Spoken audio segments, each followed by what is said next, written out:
Warning. Naughty language ahead. I love love. As a kid, I would watch the movies with the prince striding in on his white horse, rescuing the princess, and giving her a kiss that turned her into some sort of magical unicorn being, instantly making her fall in love with him, and start farting glitter and shitting rainbows. To spend a life of endless bliss, just find who you love through true love's kiss. Enchanted, the movie always ended with a marriage, or implication thereof, and the words about how they lived happily ever after. I grew up watching these movies, reading those books, and my idea of how love should look was shaped by those stories. I'm certain I'm not alone on that one. So, is it any wonder that as adults we are so disappointed when it comes to love? In reality, sure, people do beautiful things when they are in love. Sometimes grand, sometimes subtle, but are these things really the definition of what love is? Is the ultimate goal or destination really marriage, and then we just live happily ever after? What these movies and books taught us is that love has a destination. A happily ever after. But, I had the marriage. I had the white picket fence. I had the checklist to-dos ticked off. My life was inoffensive. And yet, I walked away from it all, seeking something so much deeper, knowing that there was much more depth to love. This past fortnight has seen me shift some heavy AF stuff. My breaking point came last night as I spent 2 hours in tears, reaching out to friends crying, what if the fairy tale doesn't even exist? What if I broke up my family for something that isn't even real? This is the fairy tale fallacy, or the Disney delusion, as my homeopath calls it. Apparently, I had no idea how deep this fallacy could run, and how many areas of my life it has affected.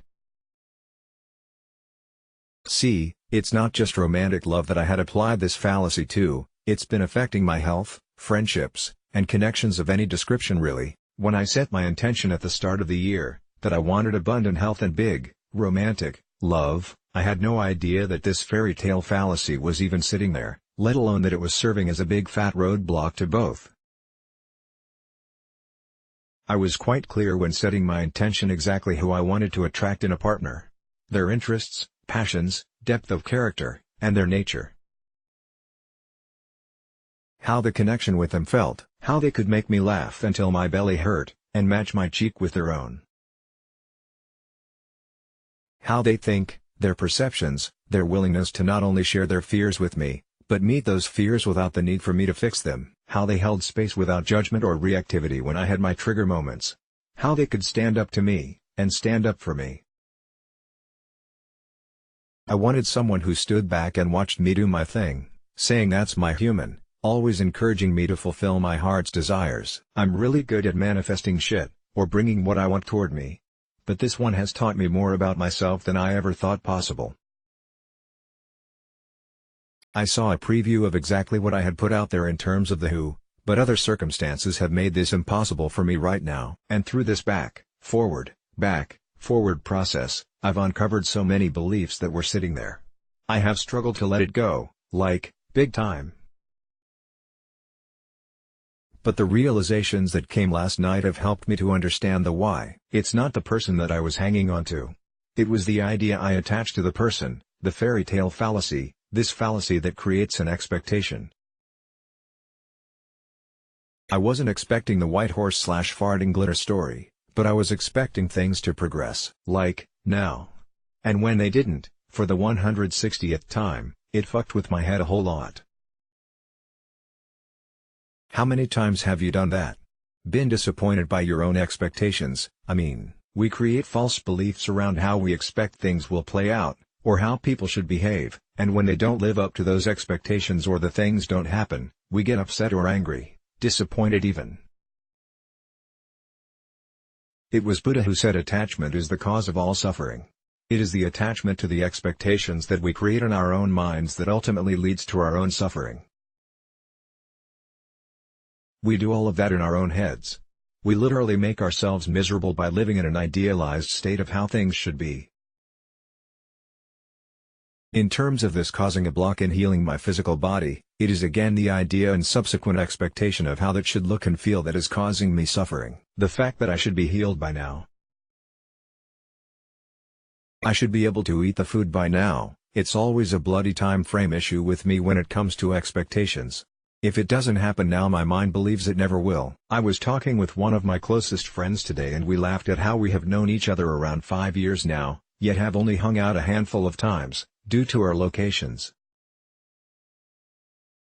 We discussed how we met through us both having food issues with our kids, as a mutual friend introduced us thinking I could help her.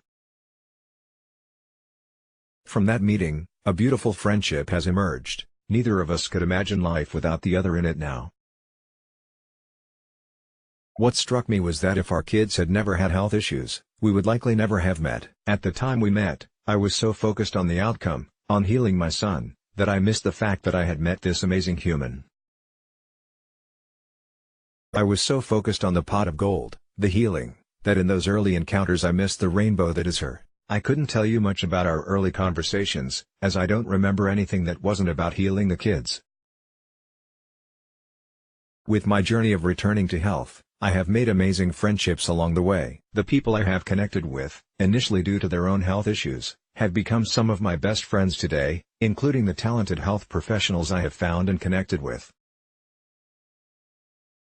This whole journey has enabled me to put myself back together how I want, so much lighter for leaving the heavy luggage of beliefs that don't serve me behind, and striving toward actual proper health, rather than just skinny like I've previously done.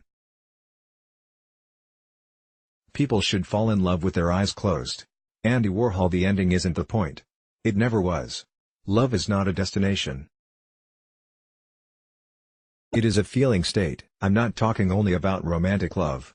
I'm talking about living a life that you are in love with. Appreciating every aspect of it and perceiving it from a place of as is not as it should be. Living from love, not fear. We should fall in love with our eyes closed because love is a feeling, and anything we see with our eyes an illusion, or, at best, a perception. All the movies we watched as kids, the books we read, they sold us a lie. And in that lie, we've been shortchanged. We were taught to look ahead, to set goals, and to hope. Hope, noun, a feeling of expectation and desire for a particular thing to happen. Hope keeps us reaching for future events. Hope is the carrot dangling in front of you. It is the idea that things will somehow be better in some future event or place in time, never in the now though. By definition it creates expectations, and we have already established this is where we trip ourselves up and we create our own suffering. It takes us away from the beauty that is in the now. So, let's try another word to replace it, faith. Faith, noun, complete trust or confidence in someone or something. What would happen if you just accepted that this moment, this situation, is exactly as it should be right now? Because that is truth. This moment is as it should be, because it is how it is. It can be no other way. What if you could look at this moment and see it as perfect, no matter how painful it may feel or how wrong or unfair it may seem? Those, by the way, are perceptions, judgments that you are attaching to it because you believe it should somehow be different. How often do you look back on something that felt so shitty, and you can see with great clarity exactly why it played out the way it did? Did I want to be as unwell as I was? Hell no. But can I see the amazing connections I have made along the way, and the fact that I would likely never have met those people had this happened? Absolutely. Can I have faith that my physical body is in the state that it needs to be in right now, and that state is perfect right in this moment? Well, yes, I have to, don't I? Because that is fact. Any other perception will only cause my suffering. As for the romantic love, I was so focused on the happily ever after that I missed the important bits. I met someone who, from what I've seen so far, is shaping up to be what I said I wanted. Someone who accepts me exactly as I am, at volume, vulgarity and C-bombs included, and who says, I think you're fabulous for just being you. Those things in themselves are beautiful. I don't know how that will play out because that is not the point. I have detached from any expectation or ideas about it. I've pried my fingers off the hope I had from that situation and I am just letting it go. As my friend tells me, what's meant for you won't go past you. I have gratitude for the experience. I have faith that things are exactly as they are meant to be in this moment. I have faith that such a person exists, whether it be this one or the next. I am confident that what you seek is seeking you, as Rumi says. I don't know how that looks yet, but I don't need to. Years ago I said I wanted to write a book. Weeks ago I started.